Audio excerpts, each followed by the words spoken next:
Various Australians told me that I would be disappointed in Canberra because it's boring, but I disagree. They were all from Melbourne and Sydney, and those are very different cities. And actually, there's nothing wrong with boring. I actually quite like places that are a bit more chilled out and laid back. And I think Canberra is a great choice if you want some place that's less stimulating, has more space, and just has an overall slower pace. And just to clarify, I'm not suggesting that people visit Australia and only go to Canberra. Without a doubt, you will be visiting other places, but it's well worth as a secondary destination. Canberra has an interesting history because it's a planned city. Instead of choosing Melbourne or Sydney as the capital, they decided to create one. And that means that it's not a claustrophobic city.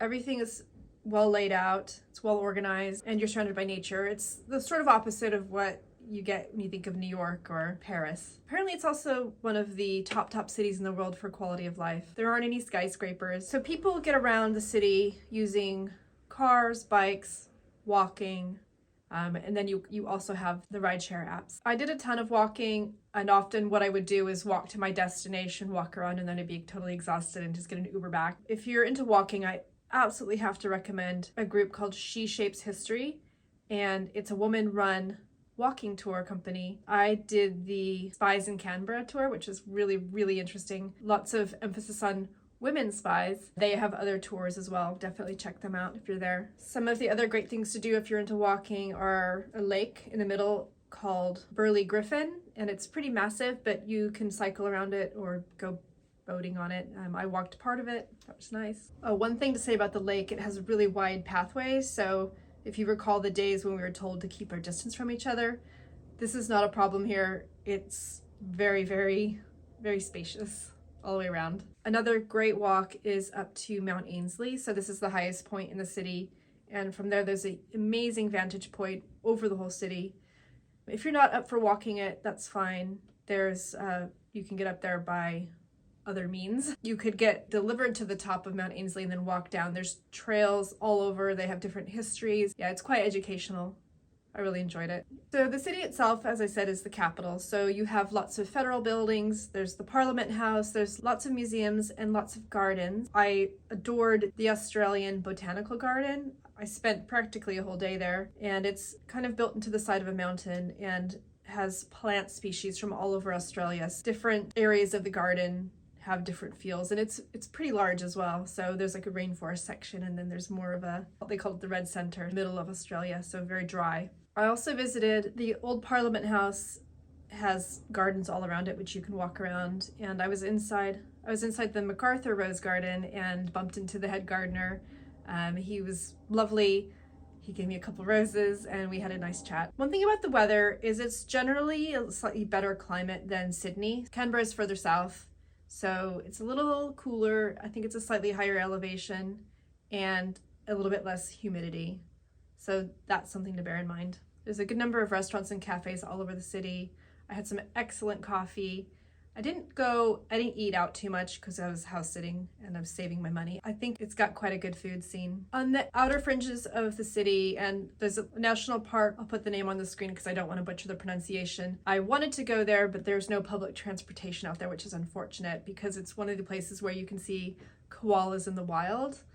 I ended up petting a koala at a different wildlife sanctuary though. Yeah, there's also some wetlands and other nice natural scenery. As we know, being in nature has many proven benefits. Very calming, very soothing. I was in Australia for 2 months as part of a 3.5-month sabbatical. Wanted to have a break from work and to get as far away as possible, so I went to Australia. I do a lot of house sitting. I was there for a week, cat sitting this feisty little cat, and I was in the neighborhood called Braddon, which is kind of a cool neighborhood, lots of cafes and restaurants and that type of thing. My first impressions were that it was very, very quiet, so much so that I would be walking around and think, I don't think anyone lives here. But I also knew that because it was the New Year's period, that a lot of people who typically work in Canberra, and I knew that a lot of people would be away over that period.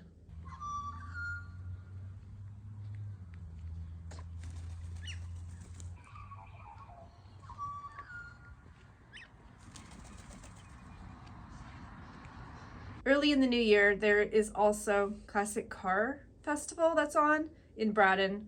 And just for those few days, I did hear a couple cars revving around. Cars aren't really my thing, but I did walk over to where the festival was just to sort of check it out, knowing that there would be more people and loud engine noises. I'll link a video in the description box that talks about the festival in case you're curious what Braddon looks like and what this festival looks like. There's an airport in Canberra, so from Sydney you can take the train. It costs between 30 and 55 Australian dollars and takes about just over 4 hours, and that's what I did. I thought it was really fantastic. It ran on time. The crew were all very nice. In fact, they even had a crew member come around and take lunch orders for once the cafe car opened, which amazing. And that's with New South Wales Trainlink. And you have to buy the tickets in advance because everyone gets an assigned seat, which is good because then there's no chaos like we get over here. There's probably also buses from Sydney. And if you're coming from Melbourne, I think people would probably be flying. There is also a bus, but it apparently takes 8 to 9 hours, whereas the flight's only an hour and a half. Shout out to flying domestic in Australia. It's awesome. So I checked into my flight using the app on my phone, and they didn't need to even see ID. I just used the kiosk to get my boarding pass, get my bag tag, add in my frequent flyer number, and take my bag over to the bag drop.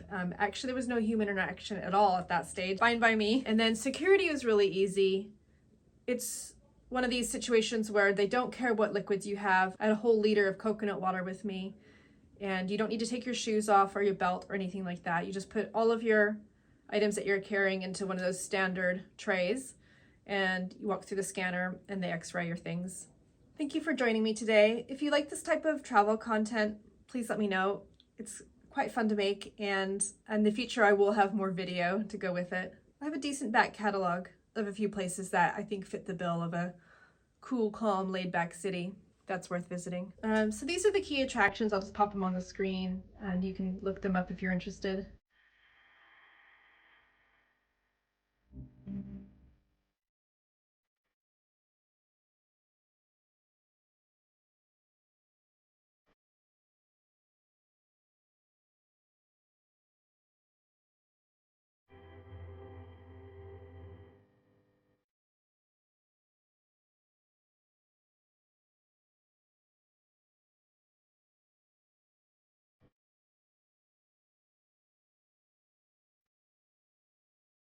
And please also check out my recent video where I talk about being on a cruise ship and how that's very neurodivergent friendly. It's actually pretty incredible that you can visit all of these places and not have to worry about packing your bag or moving hotels and not having to think too hard about what to have for dinner. Thank you. Bye for now.